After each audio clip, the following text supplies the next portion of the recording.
ವಿಚಾರದಲ್ಲಿ ನಿಮಗೆ bottom of the deck ಬಂದಿರುವಂತಹದ್ದು ಇಂಪ್ರೆಸ್ ಕಾರ್ಡ್ ಬಂದಿದೆ. ಸೊ ಇಂಪ್ರೆಸ್ ಕಾರ್ಡ್ ಏನನ್ನು ರೆಪ್ರೆಸೆಂಟ್ ಮಾಡುತ್ತೆ?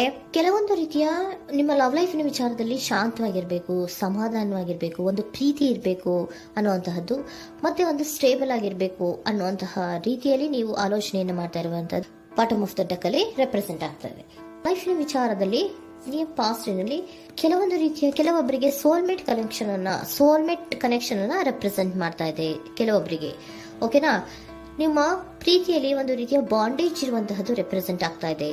ಹಾರ್ಮೋನಿಗಳು ಇರುವಂತಹದ್ದು ರೆಪ್ರೆಸೆಂಟ್ ಆಗ್ತದೆ ಕೆಲವೊಬ್ಬರಿಗೆ. ಓಕೆನಾ? ಮತ್ತೆ ಕೆಲವೊಬ್ಬರಿಗೆ ನಿಮ್ಮ ಲವ್ ಲೈಫ್ನ ವಿಚಾರದಲ್ಲಿ ಥರ್ಡ್ ಪಾರ್ಟಿ ಸಿಚುಯೇಷನ್ ಅನ್ನ ರೆಪ್ರೆಸೆಂಟ್ ಆಗ್ತಾ ಇದೆ. ಓಕೆನಾ?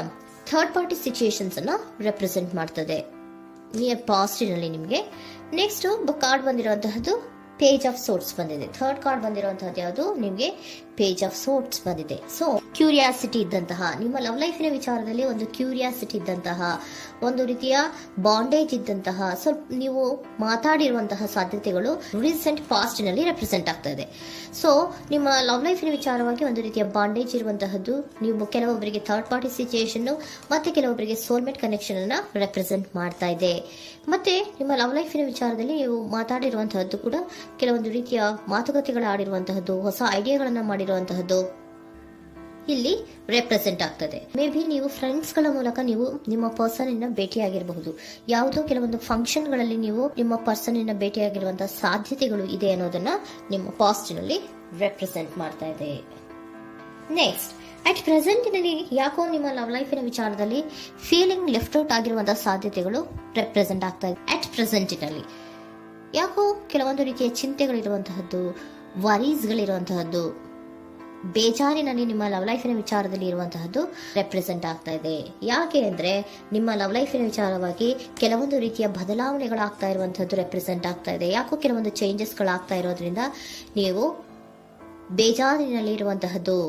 ನಿಮ್ಮ ಲವ್ ಲೈಫಿನ ವಿಚಾರವಾಗಿ ಯಾಕೋ ಪರಿಸ್ಥಿತಿಗಳು ಅಷ್ಟು ಚೆನ್ನಾಗಿಲ್ಲದೆ ಇರುವಂತಹದ್ದು ರೆಪ್ರೆಸೆಂಟ್ ಆಗ್ತಾ ಇದೆ. ಯಾಕೋ ಕೆಲವು ಬದಲಾವಣೆಗಳು, ಚೇಂಜಸ್ಗಳು ಆವಾಗಿಂದ ಆವಾಗಲೇ ಆಗ್ತಾ ಇರುವಂತಹದ್ರಿಂದ ನಿಮಗೆ ಬೇಜಾರಾಗಿರುವಂತಹದ್ದು ರೆಪ್ರೆಸೆಂಟ್ ಆಗ್ತಾ ಇರೋದು. ಮತ್ತೆ ಥರ್ಡ್ ಕಾರ್ಡ್ ಬಂದಿರುವಂತಹದ್ದು ಕ್ವೀನ್ ಆಫ್ ವ್ಯಾಂಡ್ಸ್ ಬಂದಿದೆ. ಸೊ ಕ್ವೀನ್ ಆಫ್ ವ್ಯಾಂಡ್ಸ್ ಏನಕ್ಕೆ ನಿಮಗೆ ಪದೇ ಪದೇ ಚೇಂಜಸ್ಗಳಾಗ್ತಾ ಇದೆ? ಆ ಚೇಂಜಸ್ಗಳಿಂದ ಯಾಕೋ ಕೆಲವೊಂದು ರೀತಿಯ ವೇರಿಯೇಷನ್ಗಳು ಆಗ್ತಾನೆ ಇರೋದ್ರಿಂದ ನಿಮಗೆ ಬೇಜಾರಾಗ್ತಾ ಇದೆ.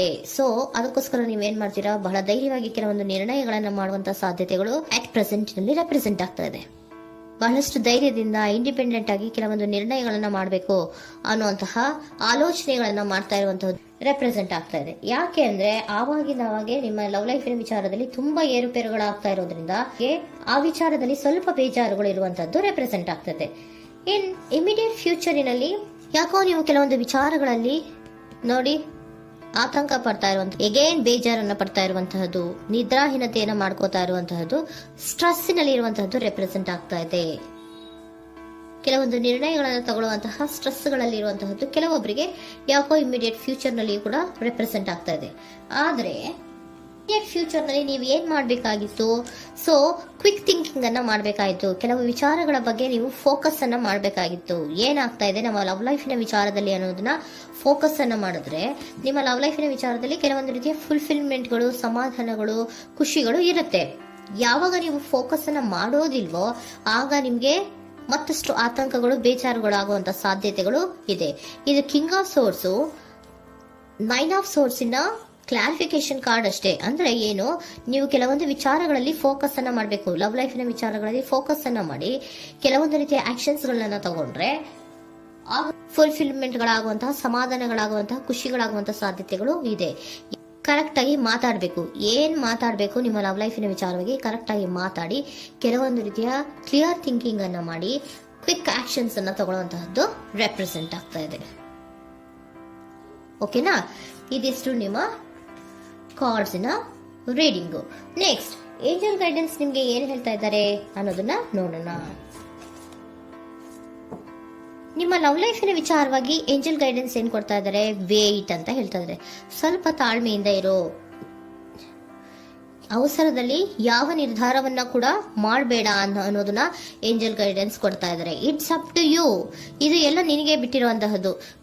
ಬೇಗ ಬೇಗ ಕೆಲವೊಂದು ನಿರ್ಧಾರಗಳನ್ನ ಕ್ವಿಕ್ ಥಿಂಕಿಂಗ್ ಅನ್ನ ಮಾಡಿದ್ರು ಕರೆಕ್ಟ್ ಆಗಿ ಕ್ಲಿಯರ್ ಥಿಂಕಿಂಗ್ ಅನ್ನ ಮಾಡಬೇಕು. ಸೊ ಕ್ಲಿಯರ್ ಥಿಂಕಿಂಗ್ ಅನ್ನ ಮಾಡೋದಕ್ಕೆ ಲವ್ ಲೈಫ್ ನ ವಿಚಾರವಾಗಿ ಸ್ವಲ್ಪ ಟೈಮ್ ಬೇಕಾಗುತ್ತೆ. ಅದಕ್ಕೋಸ್ಕರನೇ ಏಂಜಲ್ ಗೈಡೆನ್ಸ್ ನಿಮ್ಗೆ ಏನ್ ಕೊಡ್ತಾ ಇದ್ದಾರೆ, ಸ್ವಲ್ಪ ವೇಟ್ ಮಾಡಿ. ಇಟ್ಸ್ ಅಪ್ ಟು ಯು, ಇದು ನಿಮ್ಗೆ ಬಿಟ್ಟಿರುವಂತಹದ್ದು. ಪರ್ಫೆಕ್ಟ್ ಟೈಮಿಂಗ್, ಕೆಲವೊಂದು ವಿಚಾರಗಳಿಗೆ ಪರ್ಫೆಕ್ಟ್ ಟೈಮಿಂಗ್ ಅನ್ನೋದು ಅಥವಾ ಡಿವೈನ್ ಟೈಮಿಂಗ್ ಅನ್ನೋದು ಬರಬೇಕು. ಆಗ ಕೆಲವೊಂದು ನಿರ್ಣಯಗಳನ್ನ ಮಾಡಬಹುದು. ಸ್ವಲ್ಪ ನೀವು ಈಗ ಯಾವುದೇ ರೀತಿಯ ಅವಸರದ ನಿರ್ಧಾರಗಳನ್ನು ಮಾಡೋದು ಬೇಡ ಅಂತ ಹೇಳ್ತಾ ಇದ್ದಾರೆ. ಓಕೆ, ಸರೆಂಡರ್ ಕಾರ್ಡ್ ಏನ್ ಹೇಳ್ತಾ ಇದ್ದಾರೆ ಅನ್ನೋದನ್ನ ನೋಡೋಣ. So surrender frustration doesn't open any doors. The key to resolving a dilemma, dissolving a block, is to take a breath, center yourself and regroup, so may approach the situation more calmly. Frustration, ಹತಾಶೆ ಅನ್ನೋದು ಮಾಡ್ಕೋಬೇಡಿ. ಹತಾಶೆ ಮಾಡ್ಕೊಳ್ಳೋದ್ರಿಂದ ನಿಮ್ಗೆ ಯಾವುದೇ ರೀತಿಯ ಹೊಸ ಐಡಿಯಾಗಳು ಬರಲ್ಲ, ಹೊಸ ಥಿಂಕಿಂಗ್ಗಳು ಬರಲ್ಲ, ಕ್ಲಿಯರ್ ಥಿಂಕಿಂಗ್ ಅನ್ನ ಮಾಡಕ್ಕೆ ಸಾಧ್ಯ ಆಗಲ್ಲ. ಸೊ ಅದಕ್ಕೆ ನೀವೇನ್ ಮಾಡ್ಬೇಕು, ಫ್ರಸ್ಟ್ರೇಷನ್ ಅನ್ನ ಬಿಟ್ಬಿಟ್ರೆ ನೀವು ಸಮಾಧಾನವಾಗಿ ಯೋಚನೆ ಮಾಡಿ ಕೆಲವೊಂದು ನಿರ್ಧಾರಗಳನ್ನ ಮಾಡಿ ಅನ್ನೋದನ್ನ ಸರೆಂಡರ್ ಕಾರ್ಡ್ ಕೂಡ ನಿಮಗೆ ಹೇಳ್ತಾ ಇದ್ದಾರೆ. ಸೊ ನಿಮ್ಮ ಲವ್ ಲೈಫಿನ ವಿಚಾರದಲ್ಲಿ ಈಗ ಸ್ವಲ್ಪ ನಿಮಗೆ ಬೇಜಾರುಗಳಿರುವಂತಹದ್ದು, ಕೆಲವೊಂದು ಬದಲಾವಣೆಗಳು, ವೇರಿಯೇಷನ್ಗಳು ಆಗ್ತಾ ಇರುವಂತಹದ್ದು ರೆಪ್ರೆಸೆಂಟ್ ಆಗ್ತಾ ಇದೆ. ಸೊ ನಿಮ್ಮ ಲವ್ ಲೈಫಿನ ವಿಚಾರಕ್ಕೆ ಫ್ಯೂಚರಿನಲ್ಲಿ ಕೆಲವೊಂದು ಆಕ್ಷನ್ಸ್ ಅನ್ನ ತಗೋಬೇಕಾದ್ರೆ ಸ್ವಲ್ಪ ವೇಟ್ ಮಾಡಬೇಕು, ಕ್ಲಿಯರ್ ಆಗಿ ಥಿಂಕ್ ಮಾಡಬೇಕು, ಅದರಲ್ಲೇ ಆಕ್ಷನ್ಸ್ ಅನ್ನ ತಗೋಬೇಕು ಅನ್ನೋದನ್ನ ಹೇಳ್ತಾ ಇದ್ದಾರೆ. ಓಕೆನಾ?